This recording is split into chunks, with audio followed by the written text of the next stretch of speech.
पुण्य किसी को धोखा नहीं देता और पाप किसी का सगा नहीं होता। जो कर्म को समझता है उसे धर्म को समझने की जरूरत नहीं। संपत्ति के उत्तराधिकारी कोई भी एक या उससे ज़्यादा हो सकते हैं, लेकिन कर्म के उत्तराधिकारी केवल और केवल हम स्वयं ही होते हैं। तो ऐसी बात है दोस्तों, ऐसे नियम हैं कि संपत्ति के उत्तराधिकारी कोई भी हो सकता है, एक या दो, उससे भी ज़्यादा कोई भी हो सकता है, लेकिन कर्म के उत्तराधिकारी केवल हमें ही होना है। ये बात कोई टाले या ना टाले, लेकिन ये होनी तो होनी है।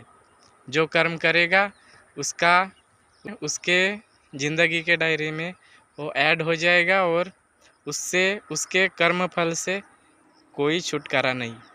और जो कर्म की बात सुनता है, जो कर्म के हिसाब से चलता है, उसको पता है कि कर्म ऐसे करेंगे तो ऐसा हमें फल मिलेगा, तो उसको इससे बड़ा और कोई धर्म नहीं हो सकता और ना उसको किसी धर्म की ज़रूरत है, क्योंकि वो भले भांति समझता है कि कर्म क्या करना चाहिए।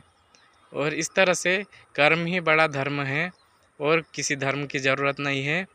ये जो अभी यहाँ वहाँ भटक रहे हैं ना, साधु संत के नाम पे झोला पकड़ के ऐसे ऐसे वेशभूषा पहन के घूम रहे हैं, वो कौन सा आचार कौन सा विचार बताएंगे, ये कुछ भी भरोसा नहीं है। मैं उदाहरण दे रहा हूँ अभी इस वक्त। तो ऐसा बात है, कर्म की बात को समझे, कर्म के हिसाब से चले, कर्म के हिसाब से अपने ज़िंदगी में न्याय और सब मिले संयम से, तो बस यही बड़ा धर्म है, इससे बड़ा कोई धर्म नहीं है। और पुण्य कभी किसी को धोखा नहीं देता, मतलब पुण्य किया हुआ वो कभी ना कभी, आज नहीं तो कल, उसका आगे चल के फल हमको ज़रूर मिलेगा। और पाप किसी का सगा नहीं होता, किसी के भी पास पाप पहुंच सकता है। इसीलिए पाप के बारे में अवेयर रहो, जागरूक रहो कि हमारे पास या हमारी वाणी, कर्म या आचरण से कभी भी पाप न हो। और इसके लिए हमें बुद्धि दी है, तो तर्क वितर्क से हमेशा न्याय संगत सुमार्ग पे चलने का सदैव हमेशा कोशिश करो। तो यही है सबसे बड़ा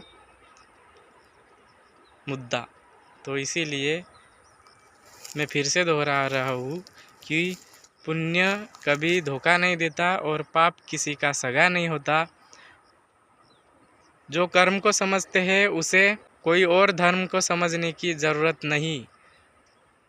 संपत्ति के उत्तराधिकारी कोई भी हो सकते हैं, एक या दो या उससे भी ज़्यादा, लेकिन कर्म और कर्मफल के उत्तराधिकारी केवल हमें होना पड़ता है।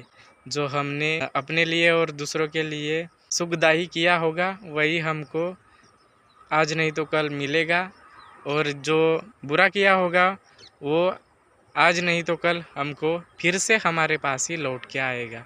इसीलिए हमारे हाथ में क्या है, हमारे मुट्ठी में ये है कि हम आज क्या क्रिएट कर रहे हैं और आज क्या बना रहे हैं। तो इस तरह की बात है मित्र हो। वीडियो कैसा लगा तो लाइक करो और शेयर भी करो, और प्लीज़ चैनल को सब्सक्राइब करो साथियों, मित्रों और मैत्रिनियों और भाई बंधुओं और माँ बाप हो। आपका बहुत बहुत शुक्रिया जो वीडियो को देखे। जय भारत।